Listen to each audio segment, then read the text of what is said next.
तो आइए खबरों के सफर की शुरुआत करते हैं इस वक्त की सुर्खियों यानी कि हेडलाइंस के साथ। पश्चिम बंगाल में स्ट्रांग रूम पर जारी हाई वोल्टेज ड्रामा। चुनावी नतीजों से पहले बीजेपी और टीएमसी आमने सामने। ममता बनर्जी ने भवानीपुर के स्ट्रांग रूम का दौरा कर धांधली का लगाया आरोप। ईसीआई ने तमाम आरोपों को किया सिरे से खारिज।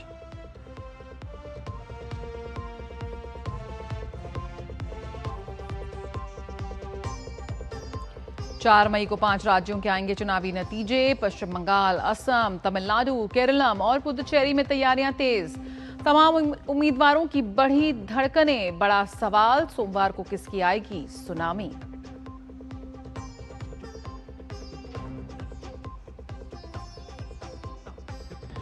केंद्रीय गृह मंत्री अमित शाह का 2 दिवसीय लद्दाख दौरा। भगवान बुद्ध के पवित्र अवशेषों की पूजा अर्चना की। लद्दाख के उपराज्यपाल भी कार्यक्रम में रहे मौजूद।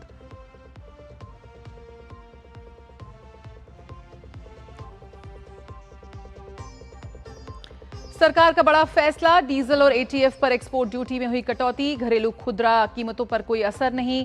तेल कंपनियों को मिली राहत।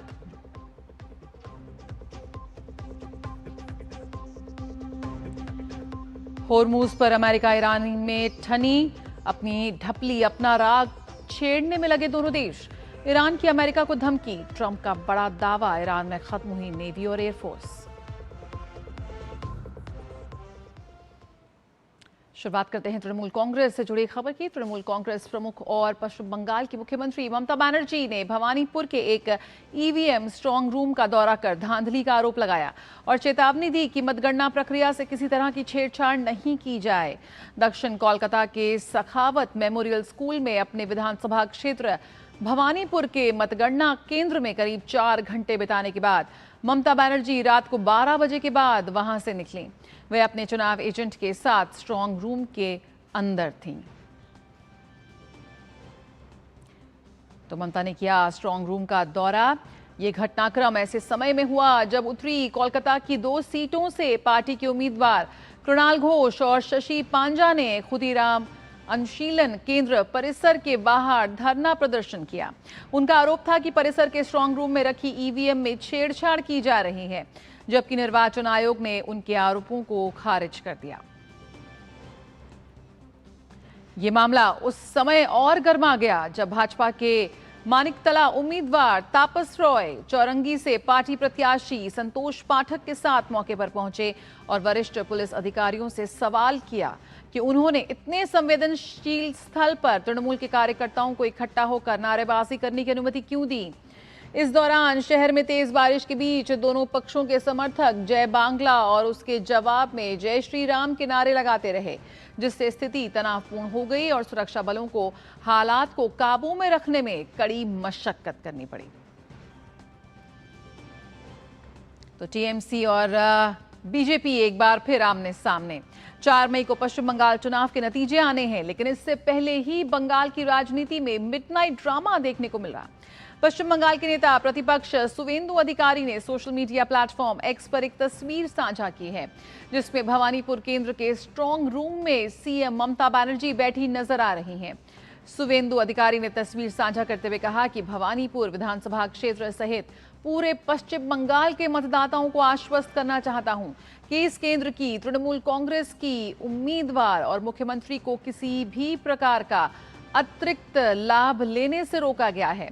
चाहे वे जितना भी प्रयास करें, वे नियमों से बाहर जाकर कोई गतिविधि करने में सक्षम नहीं हो पाई हैं।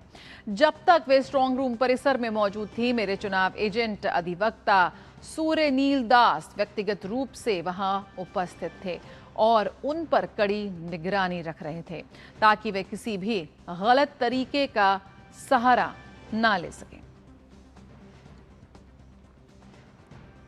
पश्चिम बंगाल चुनाव की मतगणना से पहले सियासी गतिविधियां तेज हो गई हैं। भाजपा नेता सुवेंदु अधिकारी के मुख्य चुनाव एजेंट सुरजोनील दास ने ईवीएम की सुरक्षा को लेकर चिंता जताई। उन्होंने कहा कि मुख्यमंत्री और फिरहाद हकीम के स्ट्रांग रूम और डीसीआरसी परिसर में आने की जानकारी थी। दास ने कहा कि इसका विरोध किया गया और पूरा मामला कैमरे में कैद है। उन्होंने लोगों को भरोसा दिलाया कि भवानीपुर की ईवीएम सुरक्षित है। इसके साथ ही उन्होंने अतिरिक्त केंद्रीय बलों की तैनाती की भी मांग की। I want to assure the people of Bengal that at least for Bhawanipur seat, EVMs are safe and secure, strong room is safe and secure. They have forgotten how to fight a free and fair election. That तो क्या TMC भूल गई है कि free and fair election, निष्पक्ष चुनाव कैसे होते हैं? चुनाव आयोग ने स्ट्रांग रूम के अंदर बाहरी लोगों की मौजूदगी को लेकर तृणमूल कांग्रेस के आरोप को खारिज करते हुए दावा किया कि पोस्टल बैलेट को अलग करने की प्रक्रिया सभी तय नियमों के अनुसार ही की गई है। राज्य के मुख्य निर्वाचन अधिकारी मनोज अग्रवाल ने कल देर शाम संवाददाता सम्मेलन में इन आरोपों को खारिज किया और पूरी प्रक्रिया के बारे में विस्तार से जानकारी दी। उन्होंने बताया कि खुदीराम अनुशीलन केंद्र में बने जिला स्ट्रांग रूम में पोस्टल बैलेट को अलग करने की प्रक्रिया 30 अप्रैल को शाम 4 बजे शुरू होनी थी, जिसकी घोषणा पहले ही की गई थी। साथ ही जवाबदेही सुनिश्चित करने के लिए उत्तरी कोलकाता के सभी जनरल ऑब्जर्वर्स से इस प्रक्रिया के दौरान मौजूद रहने का अनुरोध किया गया था। मुख्य निर्वाचन अधिकारी ने यह भी बताया कि रिटर्निंग अधिकारी को पहले ही निर्देश दे दिए गए थे कि वे चुनाव लड़ रहे सभी राजनीतिक दलों के उम्मीदवारों और उनके चुनाव एजेंटों को इस बारे में सूचित करें, ताकि अगर वे चाहें तो पूरी प्रक्रिया की सीधी तौर पर निगरानी कर सकें। मुख्य निर्वाचन अधिकारी ने स्पष्ट किया कि कोई सीसीटीवी बंद नहीं किया गया। वहां के साथ ईवीएम के और एक पोस्टल बैलेट स्ट्रांग रूम का सीसीटीवी फुटेज लाइव टेलीकास्ट किया गया। सभी ईवीएम से भरे स्ट्रांग रूम सुरक्षित और सील किए गए हैं। मतदान वाले परिसर में स्थित स्ट्रांग रूम के गलियारे में शाम 4 बजे से बैलेटों को अलग करने का काम चल रहा था। ये सब टीएमसी के शशि पांजा, कृणाल घोष और बीजेपी के नेता काली को दिखाया गया। तो जो पोस्टल बैलेट्स हुए हैं इनको डिवाइड करना पड़ता है जिस जिस सीट पे है, और district wise district election officer ने मेल करी ऑल द पॉलिटिकल पार्टीज को, मेल करी आरओ को कि आप लोग जो कैंडिडेट एजेंट है आ सकता है यहाँ पे एज पर रूल। आरओ ने भी सबको बताया, पॉलिटिकल पार्टीज को बताया, कैंडिडेट्स को बताया। आपको 4 बजे तक आ सकते थे, आपके सामने खुलता वो room. Election commission of India कोई भी चीज़ जो है इलीगैलिटी कोई एक्सेप्ट नहीं करेगी, और अगर किसी से भी कोई इलीगैलिटी होती है कि इलेक्शन कमीशन ऑफ इंडिया एकदम 100% इंश्योर करेगा कि जो एज पर रूल्स रेगुलेशन सब काम हो। टीएमसी को हाईकोर्ट से भी झटका लगा है। कलकत्ता हाईकोर्ट ने खारिज की है टीएमसी की याचिका। मतगणना में केंद्रीय कर्मचारियों की तैनाती पर रोक की मांग जो की थी टीएमसी ने, उसे खारिज कर दिया गया है। टीएमसी की याचिका को कलकत्ता हाईकोर्ट ने खारिज किया है। चुनाव आयोग के निर्देशों को चुनौती देने वाली याचिका यहां पर खारिज हो गई है। कलकत्ता उच्च न्यायालय ने खारिज की है ये याचिका। ये बड़ा झटका यहां पर लगा है टीएमसी को। ईसी ने दिया पीएसयू कर्मचारियों को तैनात करने का आदेश।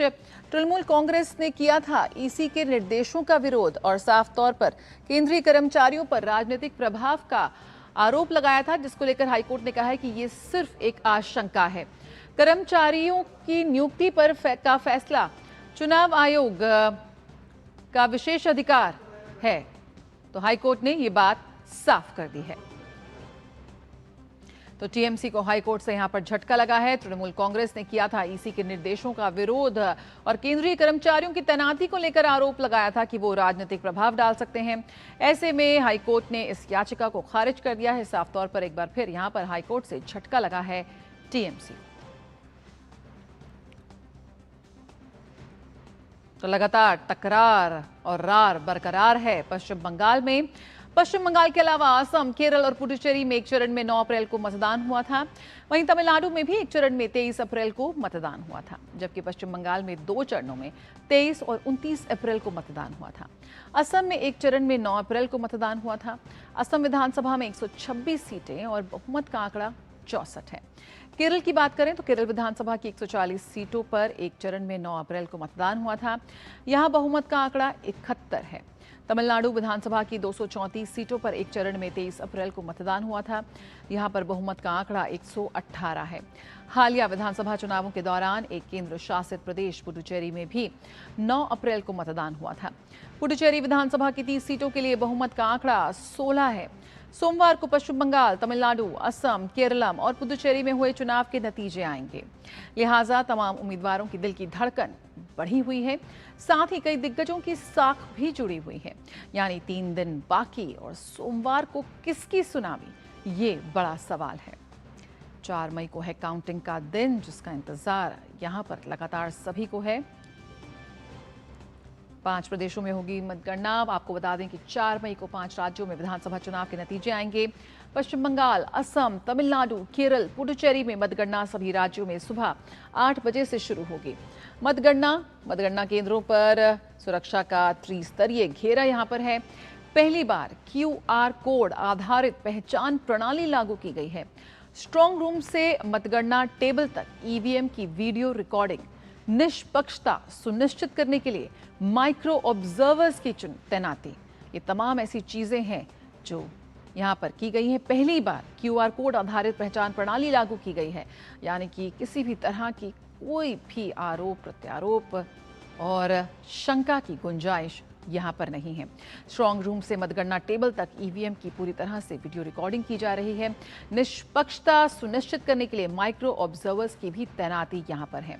तो 5 राज्यों का जनादेश, तारीख है 4 मई और इंतजार है पश्चिम बंगाल, असम, तमिलनाडु, केरल, पुडुचेरी में मतगणना होगी। सुबह 8 बजे से शुरू हो जाएगी सभी राज्यों में मतगणना।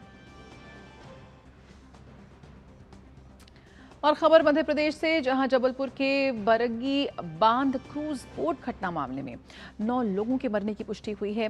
मुख्यमंत्री मोहन यादव ने बताया कि मौसमी चक्रवात के कारण दुर्घटना हुई। इस घटना में 29 लोग बचाए जा चुके हैं। बचाव अभियान जारी है। राज्य के मंत्री धर्मेंद्र लोधी, राकेश सिंह, संजय दुबे, ADG और अन्य अधिकारी मौके पर मौजूद हैं। NDRF और SDRF की टीमें भी बचाव कार्य में जुटी हैं। मध्य प्रदेश सरकार ने मृतकों के परिजनों के लिए 4 लाख रुपए की आर्थिक सहायता का निर्देश दिया है। साथ ही घटना की जांच का ऐलान भी किया गया है। तो CM मोहन यादव ने व्यक्त किया शोक। मौसमी चक्रवात के कारण से दुर्घटना घटी है। कल ही हमने हमारे पर्यटन मंत्री धर्मेंद्र लोधी, माननीय मंत्री राकेश सिंह जी, हमारे SCS संजय दुबे जी, ADG और तमाम अधिकारियों के साथ आर्मी, NDRF, SDRF सारी टीमों को लगाया। उस घटना में लगभग 29 लोग बचाए गए हैं। 9 बॉडी मिली है। हमारा रेस्क्यू अभी चल रहा है। ऐसे हादसे की एक तो हम जांच भी करेंगे, त्वरित गति से बचाव दल लगे हैं। प्रधानमंत्री नरेंद्र मोदी ने मध्य प्रदेश के जबलपुर में नाव पलटने से हुई जानमाल की हानि पर दुख व्यक्त किया है। साथ ही प्रधानमंत्री राष्ट्रीय आपदा राहत कोष से मृतकों के परिजनों के लिए 2 लाख रुपए और घायलों को 50,000 रुपए की अनुग्रह राशि देने की घोषणा की है। प्रधानमंत्री कार्यालय की ओर से X पर एक पोस्ट में लिखा गया, मध्य प्रदेश के जबलपुर में नाव पलटने से हुई जानमाल की हानि अत्यंत दुखद है। दुखद दुर्घटना में अपने प्रियजनों को खोने वालों के प्रति मैं अपनी संवेदनाएं व्यक्त करता हूं। घायलों के शीघ्र स्वस्थ होने की प्रार्थना करता हूं। स्थानीय प्रशासन प्रभावित लोगों की सहायता कर रहा है। PMNRF की तरफ से जान गंवाने वाले प्रत्येक व्यक्ति के परिजनों को 2 लाख रुपए की अनुग्रह राशि दी जाएगी। घायलों को 50,000 रुपए दिए जाएंगे।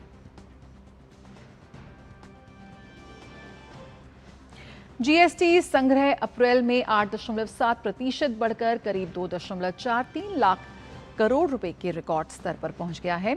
केंद्र सरकार की ओर से जारी जानकारी में बताया गया कि अप्रैल 2025 में सर्वाधिक संग्रह 2.23 लाख करोड़ रुपए से अधिक दर्ज किया गया। घरेलू बिक्री और खरीद से प्राप्त सकल राजस्व 4.3% बढ़कर 1.85 लाख करोड़ रुपए से अधिक रहा, जबकि आयात से GST संग्रह 25.8% की तेज वृद्धि के साथ 57,580 करोड़ रुपए पर पहुंच गया। अप्रैल में रिफंड जारी करने की राशि 19.3% बढ़कर 31,793 करोड़ रुपए रही। रिफंड के साथ शुद्ध GST संग्रह 7.3% बढ़कर लगभग 2.11 लाख करोड़ रुपए रहा। आज भगवान बुद्ध की 2570वीं जयंती यानी बुद्ध पूर्णिमा है। इसी दिन भगवान बुद्ध का जन्म, ज्ञानोदय और महापरिनिर्वाण हुआ था। भगवान बुद्ध का जन्म नेपाल के लुम्बिनी में हुआ था। इस दिन विशेष रूप से बौद्ध मठों और मंदिरों में पूजा, उपासना और ध्यान साधना की जाती है। साथ ही बुद्ध के सिद्धांतों और उनके उपदेशों का पालन करने की शिक्षा दी जाती है। बुद्ध पूर्णिमा के अवसर पर राष्ट्रपति द्रौपदी मुर्मू ने देशवासियों को शुभकामनाएं दी। उन्होंने कहा, बुद्ध पूर्णिमा के शुभ अवसर पर मैं सभी नागरिकों और दुनिया भर में भगवान बुद्ध के फैले अनुयायियों को हार्दिक शुभकामनाएं और बधाई देती हूँ। बुद्ध पूर्णिमा केवल एक धार्मिक उत्सव नहीं, बल्कि मानवता के लिए शांति, करुणा और सत्य का संदेश देने वाला पर्व है। इस दिन के महत्व को समझते हुए बौद्ध समुदाय और अन्य लोग सामाजिक कल्याण, शांति और सद्भावना की भावना को बढ़ावा देने के लिए विभिन्न गतिविधियों का आयोजन करते हैं। बुद्ध पूर्णिमा के पावन अवसर पर अयोध्या में श्रद्धा और आस्था का संगम देखने को मिल रहा है। सुबह से ही श्रद्धालु सरयू नदी के घाटों पर पहुंच रहे हैं। भक्त पवित्र स्नान कर पूजा अर्चना कर रहे हैं। घाटों पर भक्तिमय माहौल बना हुआ है। बुद्ध पूर्णिमा के अवसर पर देश भर के विभिन्न हिस्सों से आए श्रद्धालु इस पावन अवसर को श्रद्धा और उत्साह के साथ मना रहे हैं।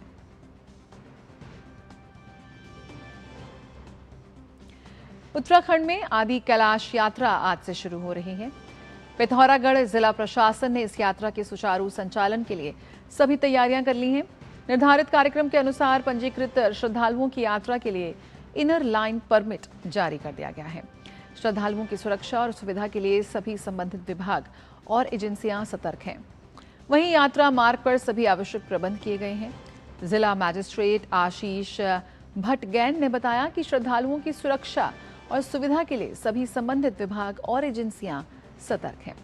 उन्होंने कहा कि यात्रा मार्ग पर सभी आवश्यक प्रबंध कर लिए गए हैं। भारत इनोवेट्स 2026 प्रोग्राम में मार्बल्स हेल्थ नई स्वदेशी तकनीकों को प्रदर्शित करने जा रहा है।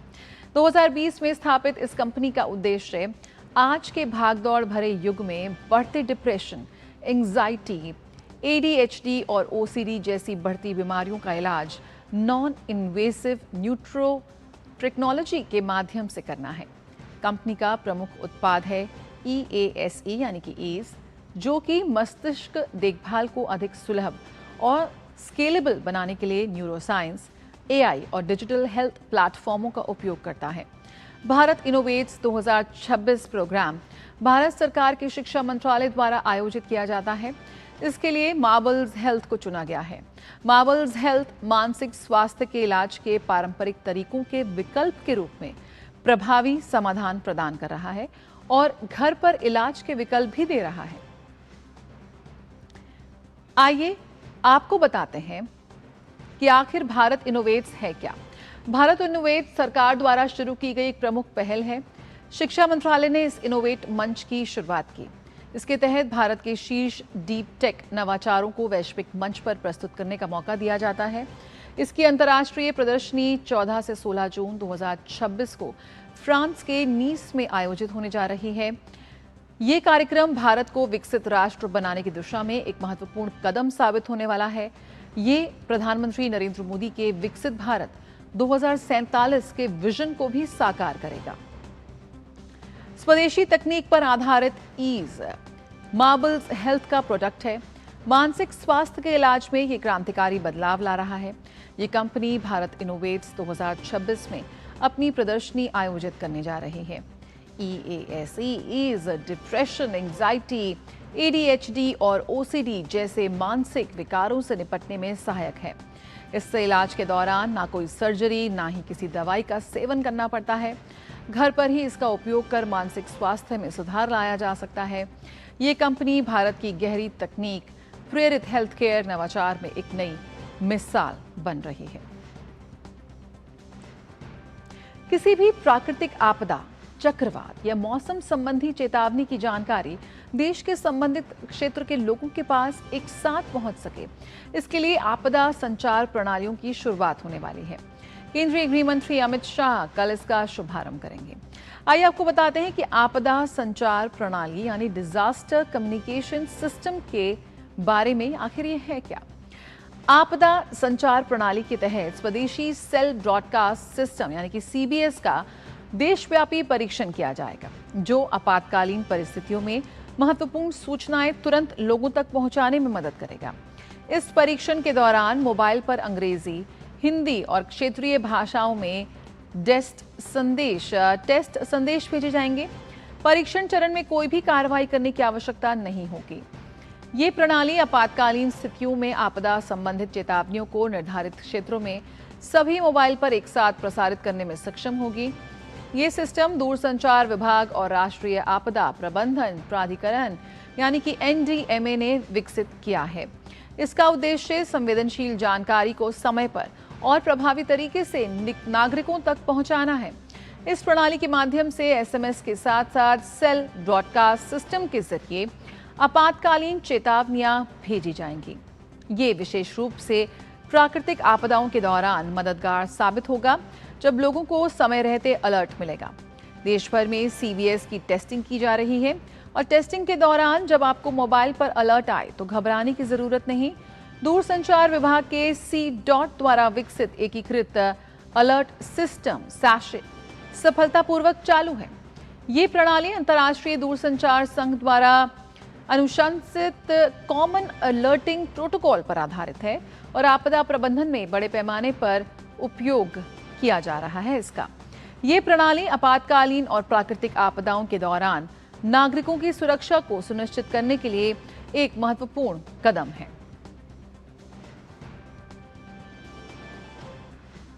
सरकार ने आज से शुरू होने वाले पखवाड़े के लिए डीजल और विमान ईंधन पर संशोधित विशेष अतिरिक्त उत्पाद शुल्क और इंफ्रास्ट्रक्चर सेस की संशोधित दरों की अधिसूचना जारी की है। वित्त मंत्रालय ने नोटिफिकेशन के मुताबिक डीजल दरों के निर्यात पर शुल्क 23 रुपए प्रति लीटर अधिसूचित किया है। इसके साथ ही विमान ईंधन के निर्यात पर शुल्क 33 रुपए प्रति लीटर होगा। पेट्रोल के निर्यात पर शुल्क 0 बना रहेगा। इससे घरेलू खुदरा कीमतों पर असर नहीं पड़ेगा। वित्त मंत्रालय ने कहा है कि घरेलू खपत के लिए स्वीकृत पेट्रोल और डीजल पर मौजूदा उत्पाद शुल्क दरों में कोई बदलाव नहीं किया गया है। पेट्रोल, डीजल और विमानन टरबाइन ईंधन ATF के निर्यात पर शुल्क विशेष अतिरिक्त उत्पाद शुल्क, सड़क और इंफ्रास्ट्रक्चर सेस 27 मार्च से लागू किए गए थे, ताकि पश्चिम एशिया संकट के मद्देनजर निर्यात को कम कर पेट्रोलियम उत्पादों की घरेलू उपलब्धता सुनिश्चित की जा सके। दरों में हर पखवाड़े संशोधन किया जाता है और पिछला संशोधन 11 अप्रैल से प्रभावी हुआ था।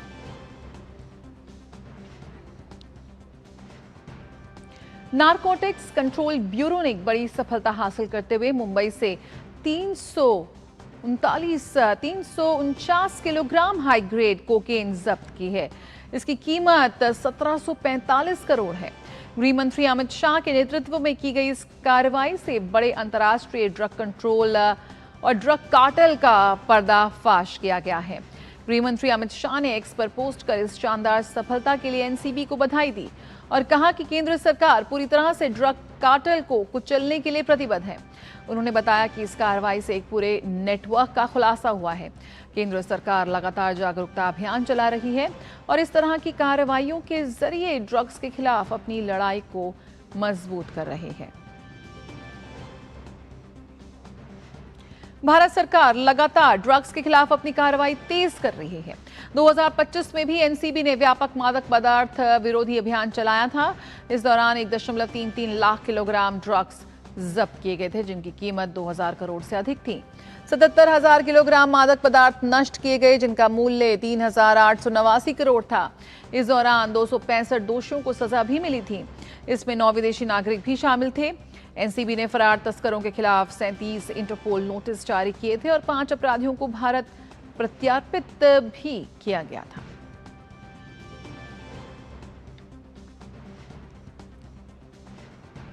ऑनलाइन गेमिंग की दुनिया में अब बड़ा बदलाव हुआ है। 1 मई 2026 से देश में promotion and regulation of online gaming rules 2026 लागू हो गए हैं। इन नए नियमों से ऑनलाइन गेमिंग सेक्टर में पारदर्शिता बढ़ेगी, बच्चों और युवाओं की सुरक्षा सुनिश्चित होगी। ऑनलाइन सट्टेबाजी यानी मनी गेम पर रोक प्रभावी हो गई है। क्या है नए नियम और इसका क्या असर पड़ेगा, देखिए ये खास रिपोर्ट। अब ऑनलाइन गेमिंग की दुनिया बदल गई है। नए नियमों के प्रभावी होने के बाद ऑनलाइन मनी गेम पर पूरी तरह से रोक लग गई है। केंद्र सरकार ने promotion and regulation of online games rules 2026 लागू कर दिए हैं। इन नियमों का मकसद है ऑनलाइन गेमिंग को सुरक्षित, पारदर्शी और जिम्मेदार बनाना। इसके साथ ही ऑनलाइन पैसे वाले खेलों पर रोक लगाना। Promotion of online gaming act जो अगस्त 2025 में संसद ने पारित किया था, उसको अब इफेक्टिव रोल दे दिया गया है। इसके नाते जो मनी गेम होते, रियल मनी गेम होते, उसको बिल्कुल बैन किया गया है और उसके लिए प्रावधान है कैसे इसको पनिशमेंट दिया जाए अगर किसी ने उल्लंघन किया हुआ है। और दूसरा बात है जो गेम ऑफ स्किल और चांस है उसको और बढ़ावा देगा। नए नियमों के तहत अब ऑनलाइन गेमिंग अथॉरिटी बनाई जाएगी। ये अथॉरिटी शिकायतें सही पाए जाने पर अलग अलग मंत्रालयों के साथ मिलकर कार्रवाई भी सुनिश्चित करेगी। अब यह तय किया जाएगा कि कौन सा ऑनलाइन गेम वैध खेल है और कौन सा खेल सट्टेबाजी यानी मनी गेम की श्रेणी में आता है। साफ है कि ऑनलाइन तौर पर खेले जाने वाले स्किल गेम और जुए जैसे खेलों के बीच स्पष्ट अंतर किया जाएगा। स्किल गेम और सट्टेबाजी में फर्क तय होगा। नए नियमों में यूजर्स की सुरक्षा पर भी खास जोर दिया गया है। नए नियमों के लागू होने के बाद खास तौर पर बच्चों और युवाओं को ऑनलाइन गेमिंग की लत से बचाने पर भी फोकस रहेगा। इसके साथ ही ऑनलाइन गेमिंग के जरिए सट्टेबाजी पर रोक लगा दी गई है। शिकायतों के निपटारे के लिए 2 स्तरीय व्यवस्था बनाई गई है। पहले स्तर पर प्लेटफॉर्म खुद शिकायत सुनेगा और दूसरे स्तर पर मामला रेगुलेटरी अथॉरिटी तक जाएगा। नियमों के उल्लंघन पर डिजिटल माध्यम से कार्रवाई और जुर्माने का भी प्रावधान रखा गया है। ऑनलाइन गेमिंग अथॉरिटी को नोटिफाई किया गया है तो उसको काफ़ी स्ट्रेंथ है कि अगर उल्लंघन होता है कि किस तरीके से वो एक्शन ले और ये पूरे सेक्टर को रेगुलेट करे। तो जो रेगुलेशन का कदम बड़ा ज़रूरी था क्योंकि हम देख रहे थे कि ये गेमिंग की जो एक ट्रैप होते हैं, एक जो एडिक्शन होते हैं, इससे हमारे बहुत सारे नौजवान एक डिस्ट्रैक्टेड होते थे। सरकार की ये बड़ा अच्छा कदम था और मुझे जो लगता है सबसे बड़ी बात होगा कि इम्प्लीमेंटेशन ठीक से रहे और जिसमें ये ऑनलाइन गेमिंग अथॉरिटी की बहुत बड़ा भूमिका रहेगी। भारत में ऑनलाइन गेमिंग इंडस्ट्री तेजी से बढ़ रही है। ऐसे में इसे नियंत्रित करने के साथ साथ सुरक्षित और जिम्मेदार डिजिटल इकोसिस्टम बनाया जा रहा है। नए नियम ऑनलाइन गेमिंग की दुनिया में बदलाव लाएंगे। इससे ई स्पोर्ट को बढ़ावा मिलेगा और देश के युवाओं को मनी गेम के खतरों से भी बचाया जा सकेगा। शैलेंद्र मिश्र के साथ ब्यूरो रिपोर्ट, डीडी न्यूज। तो ऑनलाइन गेम्स और बेटिंग गेम्स को लेकर सख्त यहां पर सरकार। और आइए अब बात करते हैं अमेरिका ईरान संघर्ष की, जो लगातार बढ़ता ही जा रहा है। गुरुवार को ईरान ने अमेरिका को चेतावनी दी कि अगर अमेरिका ने हमले फिर से शुरू किए और होर्मुज स्ट्रेट पर अपना दावा फिर से रखा तो ईरान इसका जवाब देगा। ईरान के सर्वोच्च नेता आयतुल्लाह मुज्तबा खामनेई ने का एक बयान ईरानी राज्य टीवी पर पढ़ा गया। इसमें वो कह रहे हैं कि ईरान अब खाड़ी क्षेत्र में किसी का बाहरी दखल बर्दाश्त नहीं करेगा। उन्होंने चेतावनी देते हुए कहा कि फारस की खाड़ी में हरकत करने वाले बाहरी लोगों के लिए यहाँ कोई जगह नहीं है और जो बाज नहीं आया उसे सीधे समंदर की गहराई में दफन कर दिया जाएगा। बता दें कि मार्च से ही होर्मुज समुद्री मार्ग बंद है, जिससे दुनिया भर में तेल की सप्लाई ठप हो गई है और इसका बुरा असर वैश्विक अर्थव्यवस्था पर पड़ रहा है। तो ईरान के सर्वोच्च नेता का संदेश यहाँ पर खरी खोटी अमेरिका को सुनाई। और ईरान की अमेरिका को चेतावनी। आपको बता दें आगे कि पश्चिम एशिया संकट पर अमेरिकी राष्ट्रपति डोनाल्ड ट्रंप ने एक बार फिर दावा किया कि ईरान समझौते के लिए बेताब है। अमेरिका ने ईरान की न्यूक्लियर कैपेसिटी खत्म करने का दावा किया। ट्रंप का दावा है कि ईरान की नेवी, एयरफोर्स और हर तरह का इक्विपमेंट लगभग खत्म हो गया है। उन्होंने दावा किया है कि ईरान की करीब 82% ड्रोन फैक्ट्रियां बंद हो गई हैं अगर वो डील करने के लिए बेताब है। अमेरिका ने संकेत दिया कि ईरानी बंदरगाहों की नाकाबंदी लंबे समय तक जारी रह सकती है। इस नाकेबंदी पर अमेरिका अब तक $25 अरब से अधिक खर्च कर चुका है। राष्ट्रपति डोनाल्ड ट्रंप ने सोशल मीडिया पर ईरान को कड़ी चेतावनी देते हुए कहा कि ईरान समझदारी से काम ले। अमेरिका का कहना है कि ईरान के परमाणु कार्यक्रम पर रोक की शर्त पर ही युद्ध विराम हो सकता है। I mean, Iran is dying to make a deal. I can only tell you that. I don't want to get into it, but they cannot be nuclear. Other than that, but their Navy's gone, their Air Force is gone. Every ounce of any form of equipment practically is gone. You know, their drone factories are about 82% down, and their missile factories are almost 90% down. And many of the missiles have been knocked out. They used some, but we knocked out more than they used. And it's pretty amazing what's happened. They want to make a deal. Myanmar की नेता आंग सान सू की को jail से रिहा कर उन्हें घर में नजरबंद यानी हाउस अरेस्ट में भेजा गया है।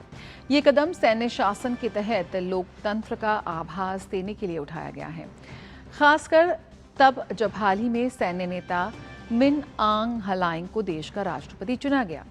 म्यांमार की सूचना मंत्रालय ने बताया कि राष्ट्रपति ने नेपिताव जेल में सजा काट रही दाऊ आंग सान सू की बाकी सजा को नजरबंदी में बदलने का फैसला लिया है। आंग सान सू की के पहले म्यांमार की राज्य परामर्शदाता और लोकतांत्रिक रूप से चुनी गई नागरिक सरकार की वास्तविक प्रमुख थी, जिसे 2021 में सेना ने तख्ता पलटकर हटा दिया था। संयुक्त राष्ट्र महासचिव एंटोनियो गुटेरेस ने भी म्यांमार की सैन्य सरकार द्वारा आंग सान सू की को जेल से घर में नजरबंदी में स्थानांतरित किए जाने की सराहना की। उनके प्रवक्ता स्टीफन दुजारिक ने कहा कि ये कदम विश्वसनीय राजनीतिक प्रक्रिया के लिए अनुकूल माहौल बनाने की दिशा में महत्वपूर्ण है।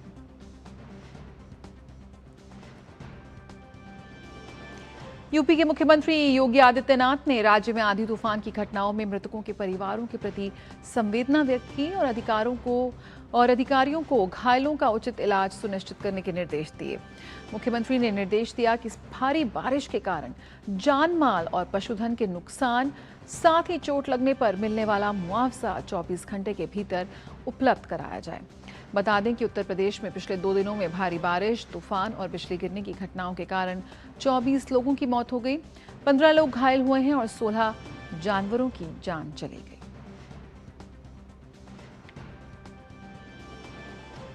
और बेंगलुरु से एक दुखद खबर आ रही है, जहां पर केरलम के एक नर्सिंग छात्र एपी आदित्यन की हॉस्टल में ही लाश मिली है। आदित्यन बामसंदर में स्थित बीटीएल स्कूल ऑफ नर्सिंग में छात्र था।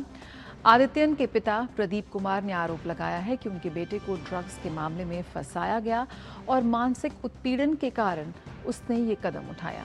सूत्रों के अनुसार आदित्यन को हॉस्टल रूम में फांसी पर लटका हुआ पाया गया। प्रदीप कुमार ने कहा कि आदित्यन का ड्रग्स से कोई संबंध नहीं था और उसे एक शिक्षक ने ड्रग्स में शामिल होने का आरोप लगाकर 20 दिन पहले अपमानित भी किया था। आदित्यन कॉलेज स्टाफ द्वारा मानसिक उत्पीड़न सहन नहीं कर सका, जिसके कारण उसने ये कदम उठाया। आदित्यन के पिता ने पुलिस स्टेशन में शिकायत दर्ज कराई है और मामले की विस्तृत जांच की मांग की गई है। बेंगलुरु में हॉस्टल में एक नौजवान की मौत हो गई। आइए बात करते हैं आईपीएल की। तो आईपीएल में अपडेट ये है कि आज राजस्थान रॉयल्स और दिल्ली कैपिटल्स के बीच भिड़ंत होगी। ये मुकाबला जयपुर के सवाई मानसिंह स्टेडियम में शाम 7:30 बजे से होगा। दोनों टीमों के बीच ये उस सीजन की पहली टक्कर होगी। आईपीएल में दोनों टीमों के बीच 30 मुकाबले खेले गए हैं। इनमें राजस्थान ने 15 मैच जीते, जबकि दिल्ली को 14 जीत मिली। एक मुकाबला टाई रहा, जिसे सुपर ओवर में दिल्ली ने जीता था। राजस्थान 9 मैच में 6 जीत और 3 हार के साथ पॉइंट्स टेबल में चौथे स्थान पर है। वहीं दिल्ली 8 मैच में 3 जीत और 5 हार के साथ 7वें पायदान पर है। प्लेऑफ की दौड़ में दोनों टीमों के लिए अहम मैच है ये। और भारत ने किया है 3-0 से क्लीन स्वीप। भारत और दक्षिण अफ्रीका के बीच दक्षिण अफ्रीका में खेली गई 3 मैचों की डेफ T20 सीरीज के अंतिम मैच में भारत ने टॉस जीतकर पहले बल्लेबाजी करते हुए साई आकाश 68 व कप्तान वीरेंद्र सिंह 64 रनों की पारी की बदौलत निर्धारित 20 ओवर में 3 विकेट के नुकसान पर 157 रन का स्कोर उन्होंने बनाया। निर्धारित लक्ष्य का पीछा करने उतरी दक्षिण अफ्रीका की टीम भारतीय गेंदबाजों की सटीक गेंदबाजी के सामने महज 85 रनों की कुल स्कोर पर ही ऑल आउट होकर 72 रनों से मैच हारकर पेविलियन लौट गई। 64 रनों की पारी व 2 विकेट लेने वाले भारतीय कप्तान वीरेंद्र सिंह को मैन ऑफ द मैच चुना गया। मैच के बाद भारतीय डेफ क्रिकेट टीम के हेड कोच देवदत्त से बात की संवाददाता शरद मुदगल ने। बच्चों ने बहुत ही अच्छी क्रिकेट खेली। आज ऐसा नहीं लगा, हम जो कैप्टन की जो रणनीति जो हम शुरू से ही खेलते आए हैं, शुरू में यहाँ बारिश हो गई थी, नमी थी, तो बॉलरों ने बहुत अच्छी बॉल डाली और बैटिंग में जो आज हमने बैटिंग का अच्छा टारगेट दिया तो जल्दी उनको आउट भी कर लिया। साउथ अफ्रीका में भी बहुत अच्छी क्रिकेट खेली। और एशियन बॉक्सिंग यू अंडर 15 और अंडर 17 चैंपियनशिप 2026 में भारत की 56 सदस्यीय टीम आज से अपने अभियान की शुरुआत करेगी। ये प्रतियोगिता उज्बेकिस्तान के ताशकंद में आयोजित हो रही है, जिसमें एशिया के उभरते युवा मुक्केबाज हिस्सा लेंगे। भारत इस प्रतिष्ठित टूर्नामेंट में महिला और पुरुष दोनों वर्गों में मजबूत और संतुलित टीम के साथ उतर रहा है। अंडर 17 वर्ग में पुरुष और महिला वर्ग के 13 मुक्केबाज शामिल हैं, जो 44 से 46 किलोग्राम से लेकर 80 से ज्यादा किलोग्राम तक के भार वर्गों में प्रतिस्पर्धा करेंगे। वहीं अंडर 15 वर्ग में पुरुष और महिला वर्ग के 15 मुक्केबाज शामिल हैं, जो 30 से 33 किलोग्राम से लेकर 70 से ज्यादा किलोग्राम तक के भार वर्गों में उतरेंगे। ये चैंपियनशिप भारत के लिए उभरते खिलाड़ियों की पहचान और उन्हें अंतर्राष्ट्रीय मंच के लिए तैयार करने का महत्वपूर्ण अवसर माना जा रहा है। और केनिया के मैराथन स्टार सेबेस्टियन सावे का बुधवार को घर लौटने पर भव्य स्वागत हुआ। सावे ने रविवार को आयोजित लंदन मैराथन में नया विश्व रिकॉर्ड बनाया था। सेबेस्टियन सावे ने लंदन मैराथन 1 घंटा 59 मिनट और 30 सेकंड में पूरी की थी। वे 2 घंटे से कम समय में मैराथन पूरी करने वाले पहले एथलीट बने थे। सावे ने केल्विन किप्टम का रिकॉर्ड तोड़ा। केनिया के दिवंगत मैराथन धावक केल्विन किप्टम ने अक्टूबर 2023 में शिकागो मैराथन 2 घंटे 35 सेकंड में जीती थी।